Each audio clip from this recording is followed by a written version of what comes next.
I am the great Tasty Nades, and also joining us today, the infamous Big White Angus.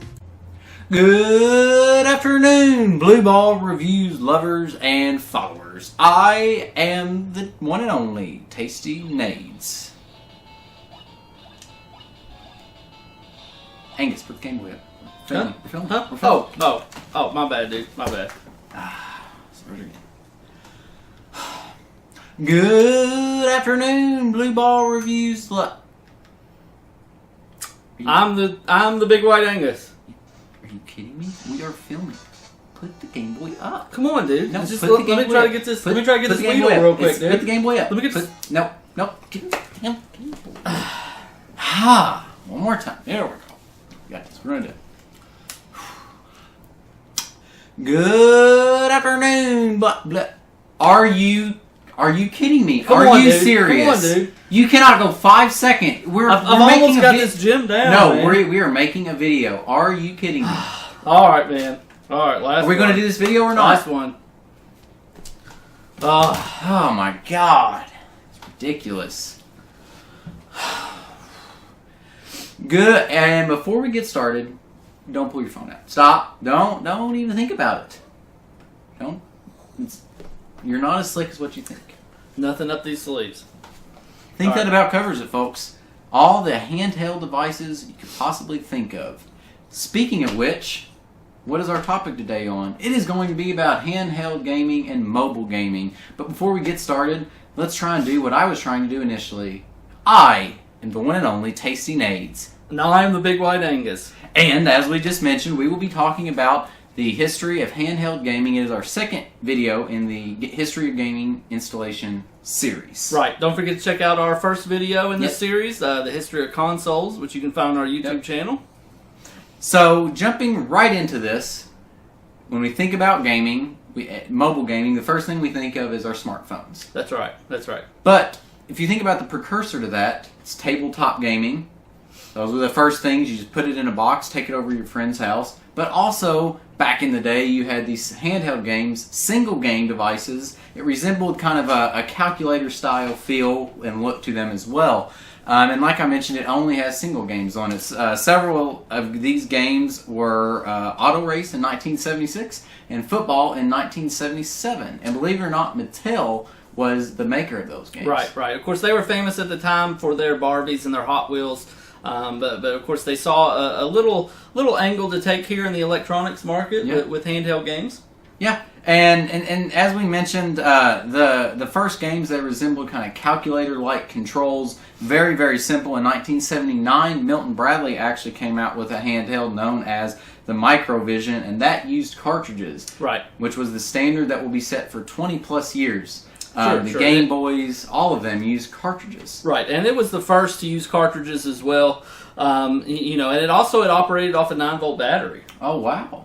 So, which is a little different. A lot of things tend to start using the AA's as we progress on, as well as the typical plug-in to get power from the electrical outlet. Yeah, and overall, the Microvision, it didn't do well. It was poorly designed. It had one analog stick along with, the buttons were a little different. It had a 12-button matrix underneath it, and the cartridge that you put on the game is actually what configured the controls for it. So overall, it was kind of confusing. It didn't do well, but it did set the standard for using cartridges. Of course, it had several problems. One of those being the keypad itself, because it was a plastic. It was a plastic overlay on top of the buttons that would get slid in with the cartridge itself. So what would happen is as the gamer would press on those buttons, they would rip and tear, which would essentially destroy the keypad. Yep, you had to go out and buy a new one. Right, which of course is bad for gaming. But it was fresh, it was new, and because of that, it actually outdid expectations by a lot. In its first year, it made $15 million. Oh, and that's unheard of back in those times. Right. Wow, I mean, you're talking $79, $15 million. That's definitely a lot of money. It was discontinued in '81. Only had 12 games on it. But again, it was new. It was fresh. So the consumers definitely flocked towards it. Yes, and why was it discontinued in 1981? I have a feeling that it was because none other than Nintendo entered the mix in 1980 with their Game & Watch game series. It did. The Game & Watch did very well. Each Game & Watch only had one game on it, but there were multiple games released for it. Yep. So if you wanted to have multiple games for your Game & Watch, you actually had to have multiple watches for it. So it had an 11-year tenure, and over that tenure, there were over 60 handheld games put out for the Game & Watch series. In design, it was a pretty basic design. It consisted of a few buttons, a basic thumbstick, which could move in one direction only, and then in some later evolutions, it actually had the traditional T-shaped D-pad on it. Right. And actually, the Game & Watch versions, they each had really just one game on it, but they had two variations of the game. They had what was a Game A and a Game B. The Game B was typically just a harder version of Game A. To add a little bit of a variation and to give the player a little more use out of it. Yep. And so in 1982, we go green. Bandai comes out with their first LCD solar power, and that was the first solar-powered handheld console of this time. Right, and one cool fact about it too is that several of its later games, including one that was a horror game called Terror House, it had stackable screens on it, so it had a second LCD screen that you would stack on top of the first, and it provided an early 3D effect to their games. So gamers kind of got a quick taste of 3D back then as well. Start seeing some hints of what's to come in the future decades. That's right.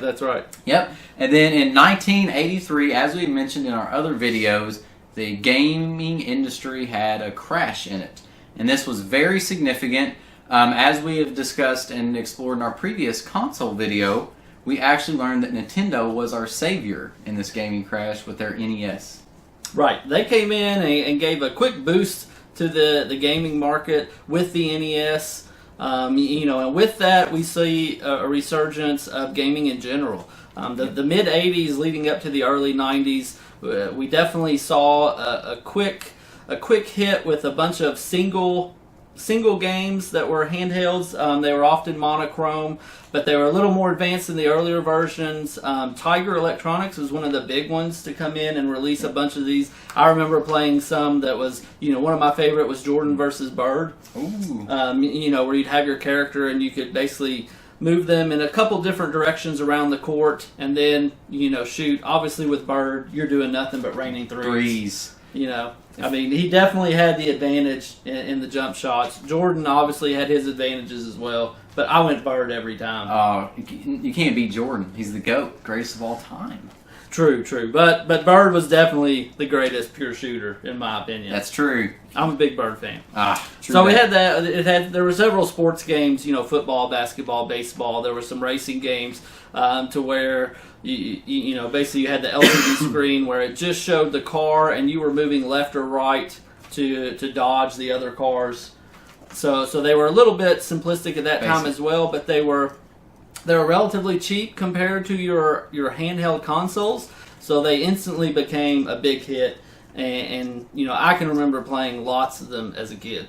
Yep, and that's actually a factor that we'll explore a little bit later. You had these powerful handheld consoles, but they're very pricey, so they didn't do well just because of that cost of entry factor going into that. But in 1984, the Epoch game computer, or Game Pocket computer rather, I hope I said that right, it was released in Japan only, and it was a huge failure. As always, things typically come out in Japan first before they come over in the United States. But it was just an absolute flop. It only had 5 games, and it had a D-pad and a couple action buttons with it, but it was a huge flop. So we have a couple year lull kind of recovering from the game crash. We have some of these smaller type games, not a whole lot of huge advances. And then in 1989, none other than the Atari Lynx is made. And the Lynx was the first console ever made that was in color and also had a backlit screen. This is something that was very important to me. I can remember growing up with some of the younger Game Boys, and it doesn't have a backlit screen. So how do you play with it at night when you're in the car? You got to bug your mom to put the light on in the car, and it was a nightmare. Right. So it's something that is very true to my heart, that I will keep an eye on throughout this video. Sure. Of course, with the Atari Lynx, we see a device that's definitely has a lot of power to it, especially for its time. But along with that power came the price. It had a high price. It had a short battery life. Was another one of its drawbacks, along with small support from third-party developers. So it failed to keep up with the real powerhouse of handheld gaming. Yep, and also it had networking support for up to 17 players, which for that time is absolutely unheard of. We referenced talking about and encouraging the gaming industry, encouraging multiplayer and social and interaction with all these other gamers, and so that actually had that capability there. So it was really interesting to see that much power, and also, since I'm left-handed, it could be flipped upside down for lefties. Nice. So that is something that I would have personally enjoyed about that console, but as you mentioned earlier, it was very pricey, so it didn't do the best in the market, but it did kind of set the standard for a lot of the technology to come. In 1989, the Nintendo Game Boy, the very first Game Boy to ever come out. The big boy. Yes, that you were playing earlier. Yes. Actually comes out. Yes. And with it, it was very successful, as you can imagine. People even play it to this day. It is one of the biggest and most recognizable handheld devices. It's a dynasty. I can't say much more else about it. It was huge. But it had a T-shaped D-pad. It had 2 primary buttons and 2 secondary, the start and select buttons. So it had a very basic design that you would expect for these types of handheld games. It had a smaller screen, but it had a very long battery life, which a lot of the game's handheld consoles after it did not. Sure. And definitely it being monochrome helped with that. They knew that they needed a good front runner to really push the handheld device out through the market. So what did they come up with? Tetris. They saw it being demoed. They knew that it would, or they thought that it would be an instant hit, and sure enough, it was. So Tetris was packaged with all the original Game Boys. Absolutely. And Tetris is one of the most recognizable games to date. There's been all different variations of it on consoles, new and old. It's a legend, almost on the level of Pac-Man. Absolutely. High five to the Russians on that one. Whoop, whoop. One thing about the Game Boy is that it was a vertical alignment. And the Atari Lynx was more of a horizontal alignment. So we start to see this battle of should it be horizontal, should it be vertical, which way should it go? And really, that battle is still going on today. Sure. That debate, I guess, would be the better word for it. Sure. But with Nintendo, we also see Pokemon come into the mix. Oh my which god! is obviously huge in terms of handheld gaming. That has been a powerhouse that has carried Nintendo very, very far in the industry. People love Pokemon. They love all Pokemon games. Those people, they love Pokemon. They're avid fans. They buy the plush dolls, the games. There's, of course, in today's time, they had the Pokemon Go, which was huge. People getting run over by that thing. Right. So Pokemon definitely helped carry Nintendo across the threshold. Obviously, they had other powerhouses in the mix there as well. Yep. So right now what we have Nintendo kind of saving us and giving us some new stuff. The 80s were coming out of the crash. Before that it was a little bit of a lull. So let's see what the 90s holds in store. In 1990, the Turbo Express comes out. Now this, when I was doing my research, actually was very interesting to me because it comes across as a console and handheld support, meaning that the Turbo Express could play games from the console TurboGrafx X. So you could take your console games you bought on the TurboGrafx X, and then you could immediately play those on the Turbo Express handheld game. So we see this very, very interesting thing that they're trying to do. Needless to say, it wasn't something that was kind of carried over throughout the years, but I would definitely like to see more of it. But I thought that was very interesting to me. Right. It was designed to be a true portable version of the actual console itself. Unfortunately, it only sold about 1.5 million units, so really, again, could not keep up with the powerhouse of Nintendo. Yep, and very similar to the Atari Lynx, it was very pricey. It sold for about $250, so very, very pricey. It did have the same screen size as Game Boy, but it had a much higher resolution, so you're looking at a little bit better graphics, and it could be hooked up to a video monitor, allowing this console to receive video. So it's not something you can hook up and look at what's on the screen on your TV. It was the other way around. You could see what was on your TV on your console or on your handheld, and that was once again referring back to the console. Sure, that sure. cross compatibility there. Sure, that was definitely, in my opinion, one of its drawbacks. Is that really the only appeal that the Turbo Express had was to the TurboGrafx owners, the gamers who owned the console itself, which was a very small set of players in the industry. Yep. And in 1990 to 1991, Sega enters the mix with their Sega Game Gear. I actually recall growing up with one of these. I believe we have one. I don't know where it's at or if it works, but we definitely have one. I remember playing Sonic on it. Yes, had Sonic, and my personal favorite, NBA Jam, was on there. Loved NBA Jam. Yes, and the one thing about this is it was kind of big and bulky. So it was still a portable game, but it was kind of big and clunky. It's not something that we think of today where you can just stick it in your pocket.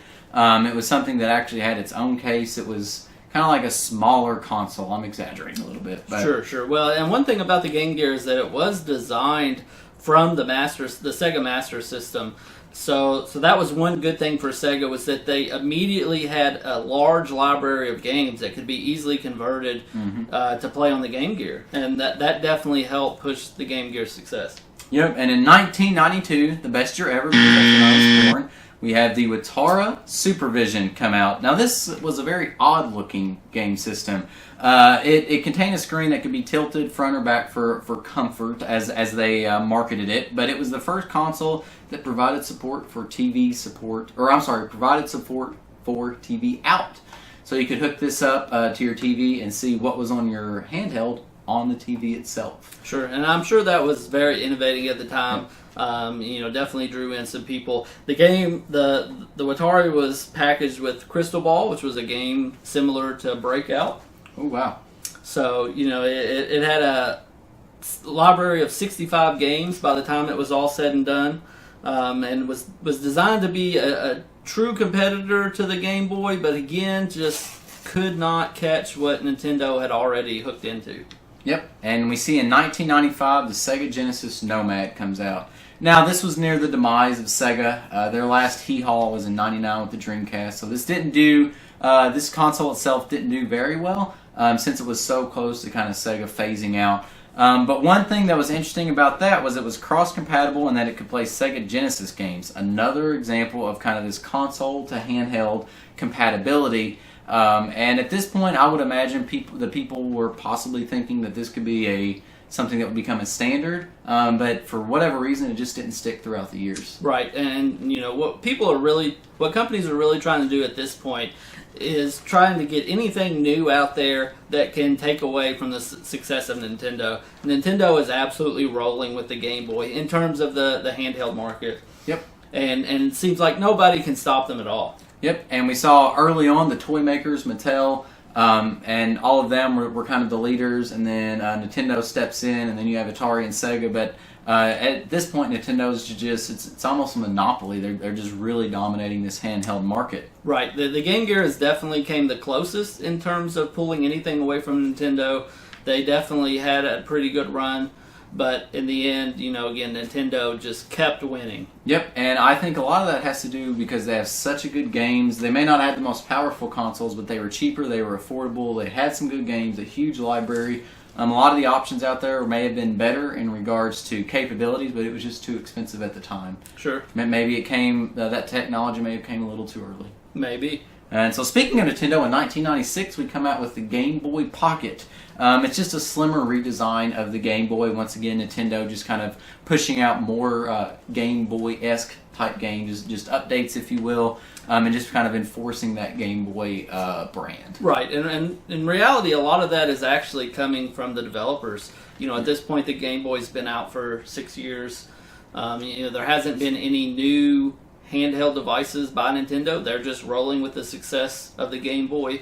So they released the Pocket as a quick way to try to continue to keep the ball rolling. Yep, and then as you mentioned, Tiger earlier in the earlier years, in 1997, they come out with the GameCon, spelled game.com. But they come out with a GameCom, and it was very, very advanced for its time. It was the first to feature a touchscreen, an internet connection, and had 2 different slots for game cartridges. Right, and it came with a stylus as well. So you almost see a really early vision of the DS. Oh yeah, with the touchscreen and the stylus. So again, this could have been something that was a little bit ahead of its time. Obviously, with the new technology, it was a little pricey for what it was. Yep, and in 1998, it got a redesign. It was called the Pocket Pro, but both the original and the redesign, the Pocket Pro, they didn't do well for a variety of reasons. It didn't have a very good internet kind of feature set. It had bad marketing. It didn't have a lot of good games, and for that reason, it kind of fell off the map a little more quickly. But once again, we just kind of have these foreshadowing of trying new technologies in these handheld games, and to date, they eventually carried over whenever it was done right. But that technology was there; it just hadn't become fully implemented yet. And in 1998, the Game Boy Color comes out. This was the first Game Boy to have none other than color. It was the first handheld console that I actually had growing up. I had a lot of fun with it, a ton of fun. And the Nintendo started to kind of get in a lull itself at this point. A lot of the stuff it was pushing out was either redesigns. They haven't implemented a lot of new technologies. They just kind of start to slow down in the technology area, so they know they need to push something hard. Right. And what do? They add color. Add color. They add color. And the other thing they do, which gives them an instant library of games, is that the Game Boy Color had backwards compatibility with the original Game Boy games. So what we see is Nintendo launch a new version of the Game Boy with the addition of color and an instant library of games. Yep, and I think that really helped because you didn't have to go out and buy all new games, or you could just use the ones you had, get a console upgrade, save up some money, and get the newer games meant for the color. Sure. And also had wireless linking with other Game Boy Colors. It removed the need for the link cable, which was an accessory for the original Game Boy, where two players playing the same game, if it had features in the game that allowed it, could connect through the link cable, and for example with Pokemon, they could trade Pokemon. Or they could duel, see who's Or better. They could duel, that's right, yes. Find the true Pokemaster. Yes, nobody could beat my level 99 Weedle. His Poison Sting was quite amazing. Take away that golden acorn, let them level up. But along with the new Game Boy, we obviously see continued success with Pokemon. Yep. More Pokemon games are released, and just, again, the ball just keeps rolling with Nintendo with success in this handheld market. Yep, and it had twice the processing power, it had twice the memory. It was just it was definitely a Game Boy on steroids. Right. So it was a whole new Game Boy in the sense of the term. Nintendo really marketed it well, so it did very well. It kept its very manageable price point, so it was able to kind of stay in the market as a leading competitor. But sure. Still, and with games like Pokemon, they keep appealing to the younger market, which is a big boost for them. Obviously, the younger market, really enjoys being able to take their games on the go, carrying it in their backpack, sneaking it into school. I never did that. I don't know about that. Did you ever do that? I can neither confirm nor deny these allegations. Fair enough. But we continue to see these other companies try to get their hand in the cookie jar for the handheld markets, and they keep failing. So in '99, we see the release of the Neo Geo Pocket Color, which is also known as the NGPC. That it also had backwards compatibility with the original Neo Geo Pocket. But it was designed to be a true competitor for Nintendo, to really give the Game Boy a run for its money. Everybody really had high hopes for this, but it only had a lifespan of a couple years before it ended up being discontinued. Yep. It had a short-lived success. That people thought it was going to give them a run for their money, but it ended up dying quickly. Right. And some reasons for that is really a lack of third-party support. One of the only major companies to give them third-party support was actually Sega. Oh wow! Sega's trying to get back in the mix here. Right. And the Neo Geo Pocket Color did have some great games come out. It had SNK versus Capcom, King of Fighters. It had some other arcade titles really come in and try to push it to the front, but again, just could not keep up with Nintendo. I do want to mention that in 1998, the Game Boy Color did not have a backlit screen. I want to make a special mention of that. And also, when the Nokia 6110 Snake came out, one of the most notorious and recognizable mobile games as we know it to date, I spent countless hours trying to get my snake to fill up the screen. Everybody wants their snake to be as big as possible. Mine, I just couldn't get it very long. I just kept running into itself, and it wasn't coordinated. I don't have a big snake, is what I'm telling you. So you're a short snake. I'm a short snake. I'm sorry to hear that. But there is still hope. In 2000, the Wonder Swan color comes out. Let's get back on. The Wonder Swan. That has got to be one of the most ridiculous names I've ever heard. I'm sorry. It was only released in Japan. It actually never made its way to the U.S. It had a 4-year span, and it actually did very well in Japan. It could have done well in the U.S. as well.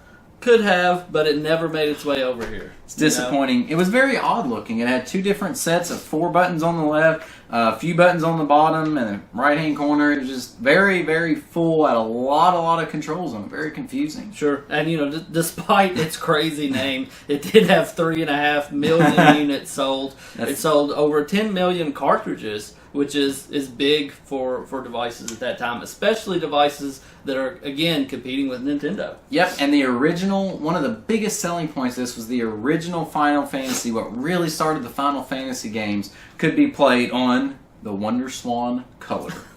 So the Final Fantasy games were absolutely huge on this, were a big selling point for them. And the Wonder Swan and the Neo Geo Pocket Color appeared to be taking some of the market from the Nintendo giant at first, and was slowly, but it just didn't make enough impact long term to actually take some of that market share from them. That's right. And with the Wonder Swan, I can't even say it without laughing. We need names like that now. The Wonder Swan was actually made by Bandai, which is another major toy company. So we keep seeing toy companies try to inch their way into the market with none to little success.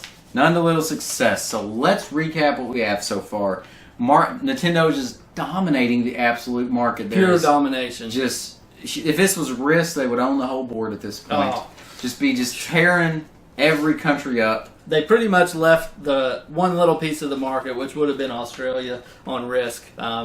But other than that, they are just completely destroying the competition. Cannons, horses, just all over the place. Some Risk references in there for you Risk players. But besides that, there's a little bit of a dulling in the market. We haven't seen a lot of new technology. A lot of the controls follow the basic control schema. You have the T-shaped directional pad, buttons. The Wonder Swan was the only one that really mixed that up with their absolute just insane and crazy control scheme. But besides that, there's kind of a dulling in the market. And there's a couple different pain points. You have the battery life not being very long, with the exception of the Game Boys. And pricing is still a major issue as well. How can we get all this new and awesome functionality that previous people and game companies try to do without jacking up the price? So we'll see how that shakes out in the 2000s. In 2001, Nintendo shakes things up again with their Game Boy Advance. Also, I had one of those as well. I was just a huge Game Boy fanboy growing up and loved the Pokemon series. I was the true Pokemaster in the family. Your Weedle had nothing on my Charizard. I don't know. We'll come back to that. Yep. I also caught Mewtwo. It had 2 shoulder buttons, a larger screen, and it had more computing power. So we see the control system getting changed up a little bit with these kind of bumpers on the top right. And also it had 32-bit color, so the graphics were improved. So it really is an advanced version of the Game Boy, as the name indicates. Sure. And one thing we see again with the Game Boy Advance is that it can be connected to the GameCube. So again, we see that handheld to home console connection trying to be pushed as well. But still had no backlit screen. It's the 2000s. Get a backlit screen, for Christ's sakes.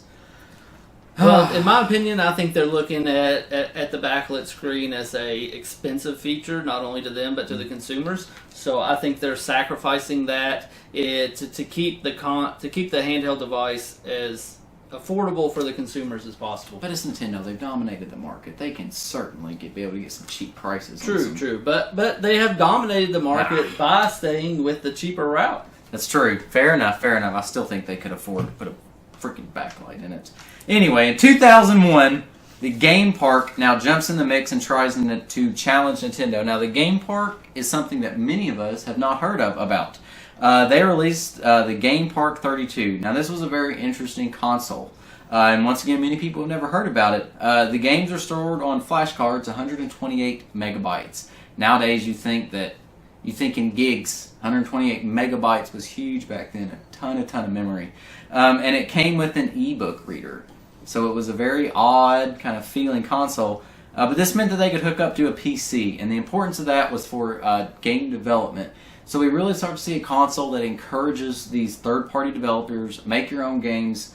And that's what this console really drove on it. And it had a decent amount of success doing so. Sure. And, with the early 2000s, we're seeing a boom with the internet. Yep. The internet's getting huge, so users are able to download stuff to their PC and then, of course, move that to their handheld device. Yep, and developers could make their own games, and then they could also redistribute just by giving them the game file. They could put it on their PC, could do a little under-the-table cash, get paid on the side, doing your side hustle thing. Give some people some free games, man. Sure. So in 2003, as with any console, we see the Game Boy Advance get an upgrade. The Game Boy Advance SP, and God help them, it has a backlit screen. I owned this one. It was the one that the Angus was playing earlier in this video. It was amazing. It was amazing. You didn't have to bother your mom to put the light on in the car anymore. You could play games at night. It was absolutely awesome. And it was more compact. You could actually fold up, so you could stick it in your pocket, take it in school without your teachers knowing, play it on the side a little bit. It was just awesome. It was a really good phone. Sure. A really good game. Sure. We see Nintendo take a step towards making the devices themselves more portable, more easy to carry in your pocket, to try to make it more accessible to gamers on the go. Yep. And then in 2003 also, we see Nokia enter the picture. Right. They released the Nokia N-Gage, which was a Frankenstein of a device. It was an MP3 player. It was a cell phone. It was a PDA radio. It was for gaming. Just all these different parts put in here for the N-Gage. And one thing about that, looking back, is maybe it was just foreshadowing the smartphone, the all-in-one kind of style of mobile gaming, but back in those days, that was just weird. That was unheard of, and it really flopped. Yeah, it had some serious issues, some serious design flaws. One of those being that to change the cartridges, you had to actually remove the battery. So you had to remove the battery, take the old cartridge out, put the new cartridge in, put the battery back in order to swap games. And they tried to fix that design over the next couple of years by doing some redesigns, some revamps. But by then, you've already made a joke of yourself, and people are like, I don't even want to give this ridiculous console another chance. So it was already over. That's right. It was already over. It only survived for 2 to 3 years. Did not make it very far at all. And then guess what happens in 2004? None other than Nintendo comes out with their DS. Right, and this started a long chain of some variations of the DS that we've seen today. Yep, and it was revolutionary in the sense that it totally changed the design of the system. You had a screen on the top, you had a screen on the bottom. It definitely had two screens, wireless connectivity. It had a touch screen, and it also had a microphone port. This was very advanced for its time, and it still offered a lot of functionality. So we see the 90s just kind of had the same kind of style, the same basic layout of each console. 2000s hits, and there is all kinds of changes happening immediately. So we start to see technology really start to take off. Nintendo's leading the charge, as we can all expect. Right, and with the two screens, now that opens up different gameplay possibilities. You can use one screen to show a continuous map of the world while the other one you're playing. One thing that's probably used more than most was that one screen was used to show the actual gameplay. The other one might show a continuous screen of your inventory or some other form of interaction with the game. I could see that being helpful when you're playing some Zelda games. Absolutely. And also, to this day, this console is still played. So it's just revolutionary. It's a legend in the sense of the word. Also, special note, it was backwards compatible with all Game Boy Advance games. So as we mentioned earlier, you can get this and play all the older games on it and not have to go out and buy a whole new game set. That's right. Having access to your old games gives players, again, instant access to a library of games that they already own. It keeps them from having to go out and buy a completely new library. So definitely a benefit to consumers there. And I can think of some personal benefits is it would feel a little nostalgic maybe. You could use a newer console and play some older games to get that childhood feeling again. So definitely a lot of good stuff happening here. Nintendo really starting to get it right.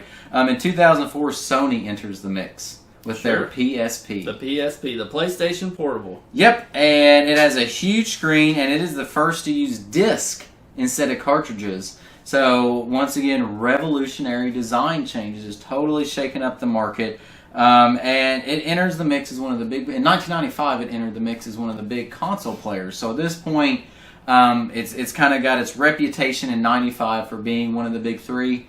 2004, it enters the mix with the handheld.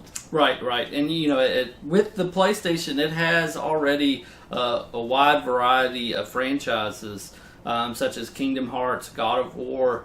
Some of the other PlayStation games that they moved to the PSP to try to push the handheld device out there. Yep, and needless to say, the PSP did very well, as one might expect. Good marketing. It's a powerhouse. It's already been built up, so they have all the resources to get done what they need to, and they kind of copied and mirrored what Nintendo did, so they were really smart about it. So we definitely have another person in the mix. So Nintendo's not going to have this monopolized market in the handheld industry anymore. Right. They definitely didn't provide any kind of major concern to Nintendo. Obviously, the success of the Game Boy and then the continued success rolling through the DS markets obviously provided Nintendo a lot of stability in the handheld world.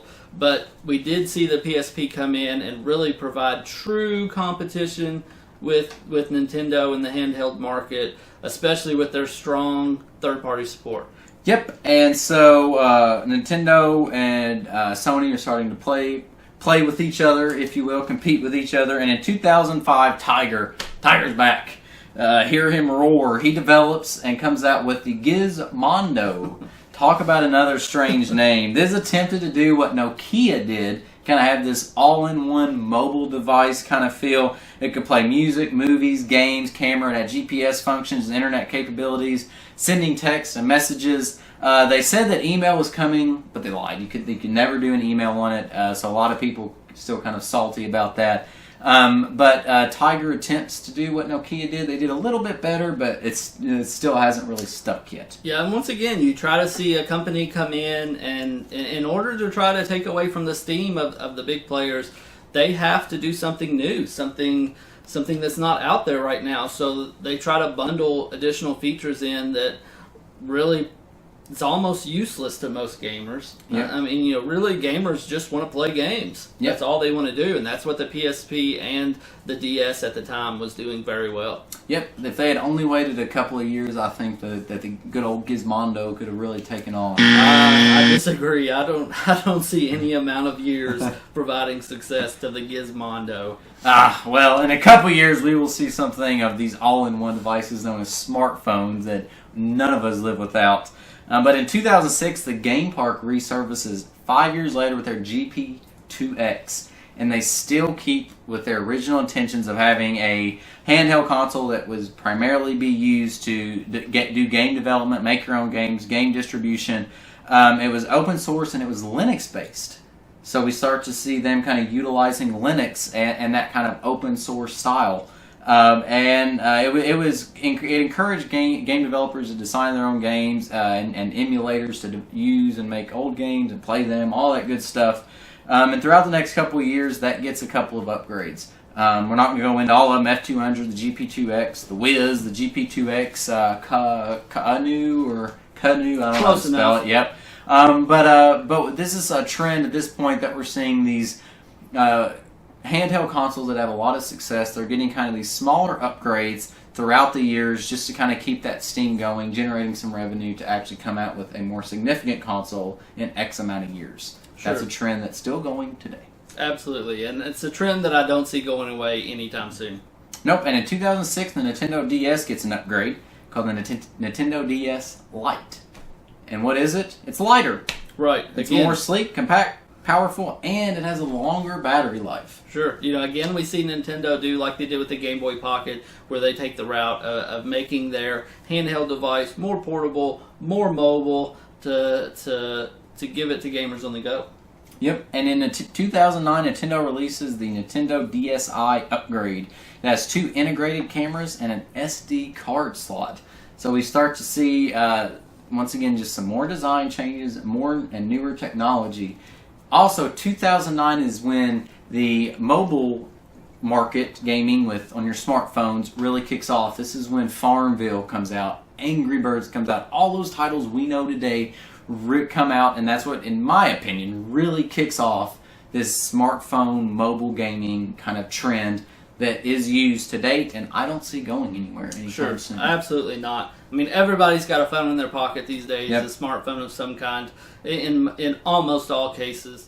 So from the years of 2007 to 2009, we see a big surge in the smartphone market with the Apple iPhones and the Android phones as well. Along with that, we get the Google Play Store and the App Store from Apple, where we see a lot of these games come out. And the thing about these games is that when one comes out, you see 100 copycats. Oh, yeah. So the app stores are just exploding with games that are so similar to each other. Games like Angry Birds, Flappy Bird, Clash of Clans, all of these major things that then people try to copy and again try to get their hand in that cookie jar of success to try to dip into that wallet a little bit. Prime example was Flappy Birds. The original game came out, it got revoked off the market, and then we just seen hundreds, if not thousands, of different copies of that, different people's faces on there, and we still see new ones come out today yes. of clones of Flappy Bird. And the developer who created Flappy Bird actually took it off the App Store himself because he said he was just sick of making money, which to me is absolutely insane. There was some criminal activity to come out of that. Maybe he couldn't do it with a clear conscience either. I don't know, but he said he was just tired of the fame, tired of the money. I mean, the dude was just raking in the cash. I really don't see how or why he would ever take He probably made a couple million and just... Oh, like in a couple months he made that. It's insane. I mean, just insane. But we see all these games come out, and with everybody having a smartphone in their pocket, everybody has a gaming device now in their pocket. Yep. And so everybody on the go, when you're sitting on a bus, sitting on a train, when you're hopefully not while you're driving, but when you're maybe walking down the street or waiting for a doctor's appointment or something like that, what better way to kill your time than with a fun game? Yep. I know from personal experience, I played some Clash of Clans. The Angus over here is one of the Boom Beach world leaders. I'm a veteran. But yeah, so the whole new platform, if you will, is introduced in the mix. Before we had handheld consoles that their only purpose was mobile gaming. Now we have these all-in-one devices that the Gizmondo tried to do and Nokia with the N-Gage tried to do to no avail. But now that is something that's going to stay and stick around. And so in 2010, Pandora, not the radio internet radio station, but they came out with their console, and they yet another attempt to encourage open source game development. So coincidentally, it was produced by Open Pandora, whose staff used to be members of the Game Park staff. So maybe some shady stuff going on there. Don't wanna make judgments or conclusions. Can neither be confirmed nor denied. Right, but it has a full keyboard and is almost kind of a crossover between this notebook, kind of in a handheld device, kind of this weird crossover that you can do game development on the device without having to hook up to a PC. So it's definitely an interesting twist. We start seeing development and game development becoming more prominent in the industry. All these kind of niche companies coming out encouraging that behavior. In 2011, in case you couldn't guess, Nintendo comes out with their 3DS. And it is the first console that can truly project a 3D image on the screen. Earlier we saw a console that had different digital overlays to try and recreate that effect. But the 3DS this is the first time that they could actually produce it on the screen alone. So it's just a more realistic, a more immersive experience. The 3DS has done very, very well to date. And then in 2017, we see the Nintendo Switch come out. Now this is a console in the sense of a word. It may not be a handheld. Well, it is. But, in my opinion, it is just as much a console as it is a handheld device. Yep. Obviously, with the tablet that you can take with you, the games are no different playing on the tablet than they are hooking up to your TV. Other than maybe the accessories that you get along with hooking up to the TV, such as the controllers and things. But to me, it is definitely bridging the gap from home console to handheld device. Being able to take a home console game on the go is huge to me. You know, that's definitely an amazing thing in my opinion. Yep, for sure. And so when we look at it at this point, we have the mobile phone industry is just taking off, being absolutely huge. This is the platform for handheld gaming. Right or wrong, we're not seeing a lot of these handheld consoles come out because people use their phones for stuff. So whether or not that changes in the coming years, time will tell. But in my opinion, I really just see mobile development and handheld gaming going straight to smartphones. And that kind of brings up the question, are we going to see more kind of console to smartphone compatibility? How are they going to link games between one and the other? Maybe are they going to make like some sort of Call of Duty knockoff that can hook up to Call of Duty on your console? Are we going to see stuff like that? No one really knows. Right. You know, we're definitely seeing Nintendo try to work their way into the smartphone market with games such as licensing games such as Pokemon Go, Super Mario Run, things like that we're definitely seeing them try to test those waters a little bit. And I think it's definitely something that they should explore. You know, again, as long as people have smartphones, they already have a gaming device of some sort. Absolutely. And I would just want to give credit to the Nokia Engage and the Gizmondo for really setting the kind of being the early precursors to these all-in-one devices. And as silly as it sounds, they had the right idea. So go Nokia. Possibly. I think they tried to go a little too far with it, but that's just my opinion. So we see things like the Nintendo Switch, again, trying to be innovative, trying to push the mobile gaming market towards a new direction. So what's next for mobile gaming? To me, I see that as augmented reality being the next big step. Obviously, with the Nintendo Switch and the success that it's had, I can definitely see the next wave of consoles implementing some form of on-the-go gaming. I don't really consider that what's next because that's what's now. Right. We already have that with the Nintendo Switch. So to me, the next step would be really trying to implement some augmented reality, some real in-the-world gaming. I certainly agree. It's definitely an interesting turn to see with virtual reality and augmented reality coming into play. Virtual reality may not be so much mobile in the sense of how we think of it, kind of take it on the go, play when you want kind of style. But maybe some augmented reality where you have some glasses and there's a digital overlay like we see some Mission Impossible level stuff right there. And we start seeing hints of that now with Pokemon Go. I believe there's a Dragon Ball Z game coming out where you kind of do some similar stuff where you takes pictures of where you're at and you fight Dragon Ball Z people on the street or something. I don't know. But we're definitely seeing some signs of that. And none other than Nintendo has led that way. They've done it for the last 30 years, if not longer. We've seen them do it with Pokemon Go now. So at this point, I'm just going to follow whatever Nintendo does. Right. And it'll be interesting for me to see where Nintendo goes with the DS.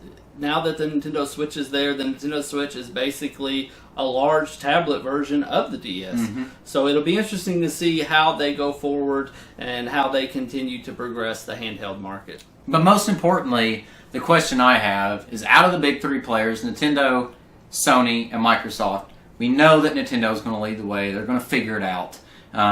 And although they're maybe not as big of a player in regards to revenue and profits as as Microsoft and Sony, it's going to be interesting to see how Microsoft and Sony kind of enters this market as well. I'm looking forward to seeing that play out. Sure, absolutely. So that wraps up our video for the history of handheld gaming, a little bit of the past, the present, and hopefully the future. We hope you enjoyed it. We'd love to hear some of your greatest memories that you've had with handheld gaming. So you can go on there, like us on Facebook, be sure to comment on this video, and follow us on YouTube, subscribe to our YouTube channel for more videos and discussions coming up, and be sure to check out our Facebook for new reviews coming out. And until next time, Stay satisfied.